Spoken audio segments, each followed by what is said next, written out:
Hare Krishna, Krishna Krishna, Hare Hare. हरे कृष्णा। आज हम भगवत गीता अध्याय 4 श्लोक नंबर 28 सीखेंगे। चलिए शुरू करते हैं। द्रव्य यज्ञास्तपो यज्ञा योग यज्ञास्तथा परे स्वाध्याय ज्ञान यज्ञश्च यतयः संचित व्रतः। अब हम इसे धीरे धीरे बोलकर समझते हैं। द्रव्य यज्ञास, तपो यज्ञा, योग यज्ञास तथा परे स्वाध्याय ज्ञान यज्ञाश्च यतयः संचित व्रतः। अब हम इसे फिर से गाकर देखते हैं। द्रव्य यज्ञास्तपो यज्ञा योग यज्ञास्तथा परे स्वाध्याय ज्ञान यज्ञाश्च यतयः संचित व्रतः। अब हम समझते हैं भगवान श्री कृष्ण इस श्लोक में हमें क्या बता रहे हैं। कठोर व्रत अंगीकार करके कुछ लोग अपनी संपत्ति का त्याग करके, कुछ कठिन तपस्या द्वारा, कुछ अष्टांग योग पद्धति के अभ्यास द्वारा अथवा दिव्य ज्ञान में उन्नति करने के लिए वेदों के अध्ययन द्वारा प्रबुद्ध बनते हैं। हरे कृष्णा। अब हम प्रभु जी से इस श्लोक के बारे में अच्छे से समझते हैं। हरे कृष्णा जी। तो ये जो 8 श्लोकों के बारे में मैं बताया था, जो भगवान बहुत तरह के यज्ञों के बारे में बता रहे हैं, और अंत के श्लोकों में ये भी बताएंगे कि इनमें से कौन सा यज्ञ कैसा है, मतलब किस यज्ञ का हमें अनुसरण करना चाहिए। तो यहाँ पर एक ही श्लोक में बहुत सारे यज्ञों के बारे में आ गया है। तो अब तक आप लोग समझ चुके होंगे कि यज्ञ का मतलब ऐसा नहीं है कि होम करना, जो और उसी को यज्ञ बोला जाता है। जब भगवान इतने सारे तरीकों का यज्ञ बता रहे हैं, तो इसका मतलब हम अपनी योग्यता के अनुसार जो यज्ञ संभव हो उसको कर सकते हैं। जैसे कि पहला यज्ञ बताया द्रव्य यज्ञ। द्रव्य यज्ञ को प्रभुपाद जी ने बताया कि अपनी संपत्ति का त्याग कर कर। कैसे संपत्ति का त्याग करते हैं? दान के द्वारा। दान पुण्य के द्वारा क्या किया करते हैं? लोगों के लिए पानी की व्यवस्था करते हैं, भोजन की व्यवस्था करते हैं, अनाथ आश्रम में दवाइयों की व्यवस्था करते हैं, जो हॉस्पिटल होता है उसको सहयोग करते हैं। तो इस तरीके से जिसके पास संपत्ति है वो इस तरीके का यज्ञ कर सकता है। यथासंभव अपनी क्षमता के अनुसार थोड़ा पैसा आप ऐसा हमेशा कीजिए कि आप दान की प्रवृत्ति रखिए, क्योंकि भगवान ने ये बहुत बड़ी बात आगे भी बोलेंगे कि दान देने की प्रवृत्ति हमारे अंदर होनी चाहिए। और दान कैसे देना चाहिए? देश, काल और पात्र के अनुसार। ऐसा नहीं कि भाई अभी ठंड पड़ रही है और आप ना कुछ ठंडी वस्तु दे रहे हो, नहीं। ठंड की, देश की क्या परिस्थिति कैसी है उसके अनुसार और जो आवश्यक है उसके अनुसार हमें दान देना चाहिए। बहुत सारे लोग होते हैं कि भाई पंडित जी को छाता देना चाहिए, तो सब लोग छाता ही छाता देते हैं। पंडित जी कहते हैं जी मेरे पास 15 छाता हो गया, अब क्या करूं मैं? तो ऐसे दान का कोई लाभ नहीं है। दान का मतलब है जो सामने वाले के लिए आवश्यक हो उस वस्तु का आप दान देने का प्रावधान कीजिए। और जो लोग बाहर विदेशों में है वह भी इस तरह के कार्य में लगे रहते हैं। अपनी संपत्ति का थोड़ा हिस्सा वो अन्य की सेवा में लगाते हैं। तो सब कुछ द्रव्य यज्ञ के अंदर आता है। कुछ यज्ञ किया जाता है कठोर व्रतों के द्वारा। बहुत सारे लोग जैसे देखेंगे 21 दिन का उपवास करेंगे। कई लोग जैसे चतुर्मास है, चतुर्मास में बहुत कठिनाई वाले होते हैं। अब तो कई लोग सरल कर दिया है कि चलो ठीक है, बस एक तरह का भोजन नहीं खाना है, बाकी कैसे भी तरह का भोजन कर सकते हैं। ऐसे चांद्रयान के भी नाम का व्रत का वर्णन आता है, जो बहुत कठोर होता है। मतलब पहले 3 दिन थोड़ा कम खाना, अगले 3 दिन थोड़ा और कम खाना, अगले 3 दिन बिल्कुल नहीं खाना। तो इस तरीके का तरह-तरह के व्रत भी बताए गए हैं जो कि लोग करते हैं। और जैसे बताया कि ये सब यज्ञ कहलाता है तपोमय यज्ञ, तप का यज्ञ कहलाता है।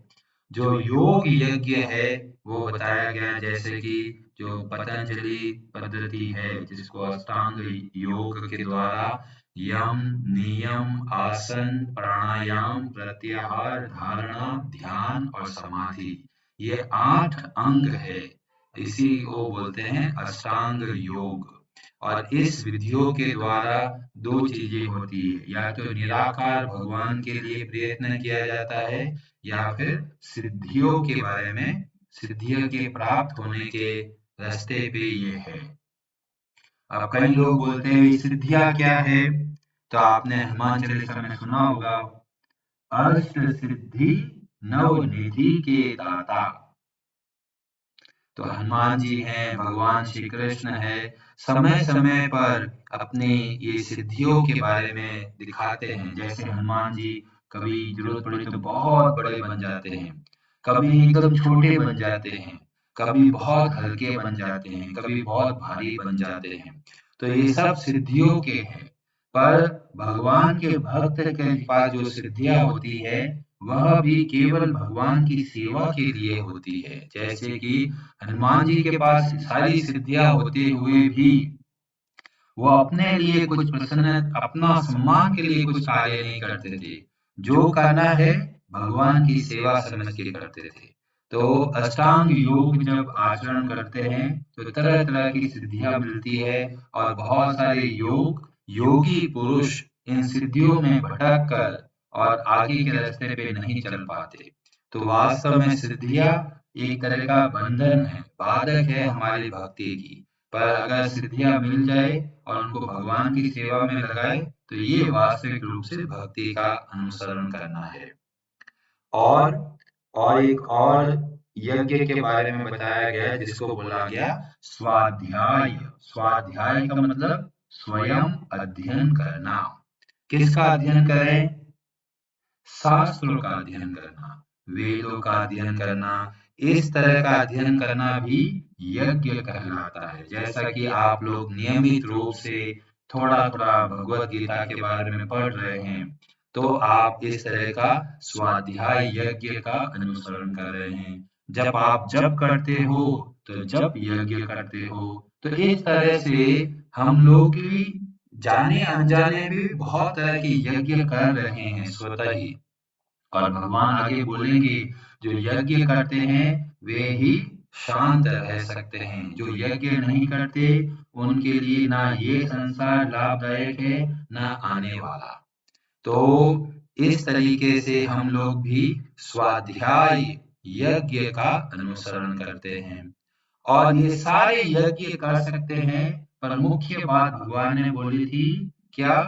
ज्ञान अवस्थित चेतसाम। मतलब जब हम ज्ञान में स्थित होकर कार्य करते हैं तो वो सब कार्य अकर्म बन सकते हैं। मतलब आप स्वाध्याय यज्ञ करते हैं तो इसके पीछे का उद्देश्य क्या है?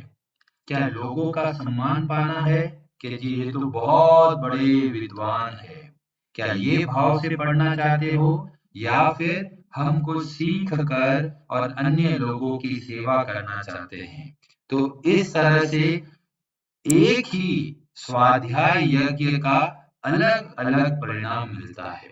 जो कामनाओं के अधीन होकर ये यज्ञ करते हैं वो सब बंधन में फंसते हैं, और जो सारे यज्ञ केवल भगवान की सेवा समझ के करते हैं तो सारे यज्ञ अद्भुत बन जाते हैं, और वो हमारे सारे जो कर्म दिखते हैं वो वास्तव में सब अकर्म बन जाते हैं। और जब हम अकर्म की तरह कार्य करते हैं तो हम बहुत ही प्रसन्न रहते हैं और संसार के बंधन को बहुत आसानी से पार कर जाते हैं। तो यही बात प्रभुपाद जी तात्पर्य में बताते हैं कि जब हम भगवान श्री कृष्ण के निमित्त कार्य करते हैं तो सब कार्य बहुत ही अलग तरह के बन जाते हैं, क्योंकि उसमें भगवान की सेवा का भाव है। जब भगवान से जुड़कर कार्य करते हैं तो हमारे सभी कार्य बहुत ही दिव्य बन जाते हैं। तो आप लोग देखेंगे कि इन सारे यज्ञों का हमें दोनों तरह के उदाहरण मिलते हैं। ऐसे लोग जो सिद्धियां पाकर भटक भी गए, जैसे कि रावण है, हिरण्यकशिपु है, इन्होंने भी बहुत योग साधना करी, बहुत सारी सिद्धियां प्राप्त हुई, पर उन सिद्धियों का उन्होंने दुरुपयोग किया। और हमें उदाहरण में मिलता है बालक ध्रुव। उन्होंने भी अष्टांग योग का अनुसरण किया और उसके माध्यम के भगवान विष्णु के साक्षात दर्शन प्राप्त हुए। तो यज्ञ के पीछे का उद्देश्य बहुत महत्वपूर्ण है और भगवान इस बात को बार बार बहुत जोर देते हैं कि जब हम कोई भी कार्य करें तो उसके पीछे का उद्देश्य, हमारे क्या भाव है उस कार्य करने का, वो बहुत महत्वपूर्ण है।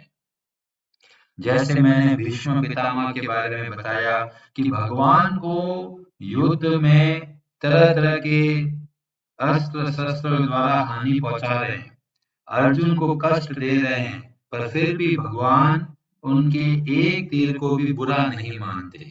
भगवान ऐसा समझते हैं कि मेरा भक्त, प्रिय भक्त भीष्म क्या कर रहा है, भगवान के चरणों में पुष्प अर्पण कर रहा है।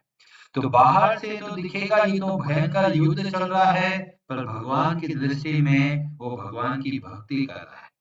तो ये बहुत बड़ा अंतर आ जाता है जब हम ये समझते हैं कि हम ये कार्य क्यों कर रहे हैं, किसके लिए कर रहे हैं। क्या हमारी इंद्रियों को प्रसन्न करने के लिए कार्य कर रहे हैं या भगवान की सेवा समझ के कार्य कर रहे हैं।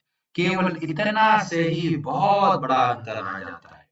और जब कर्मों का बंधन सर पे होता है तब हम कभी भी प्रसन्न नहीं रह सकते। क्यों?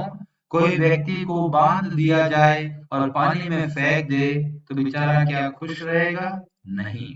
ये संसार जो लगता है कि बहुत ही सुखद है, बहुत ही आनंदमय है, तो भागवतम हमें सचेत करते हैं, बोलते हैं पदम पदम यद विपदम। यहाँ पर हर एक स्टेप पर एक डेंजर है।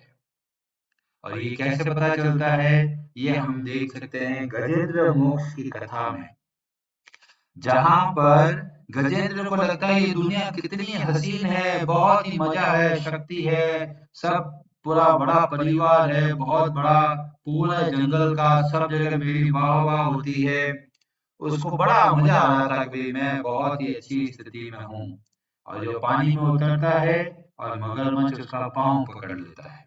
जैसे ही मगरमच्छ पांव पकड़ता है तो शुरू में तो लगता है चलो ठीक है, कोई मच्छर होगा, मैं बड़ा शक्तिशाली हूँ, मेरे को क्या हो सकता है। फिर धीमे धीमे लगता है कि ये तो मगरमच्छ बहुत शक्तिशाली है। तब कुछ क्षण पहले जिसको लग रहा था ये संसार बहुत ही हसीन है, बहुत ही जोरदार है, और अगले क्षण लगा बड़ा भयंकर है ये। तो शास्त्र के अध्ययन के द्वारा हमें ज्ञान चक्षु प्राप्त होते हैं और हमें पता चलता है वस्तुओं का वास्तविक रूप। इसलिए इस तरह का स्वाध्याय करना हमारे लिए बहुत आवश्यक है। और जब हम इस तरह का अध्ययन करते हैं तो हमें पता चलता है कि हमारे लिए क्या करने योग्य है और किस चीज का हमें त्याग करना चाहिए। हरे कृष्णा जी, आप सबका बहुत बहुत धन्यवाद।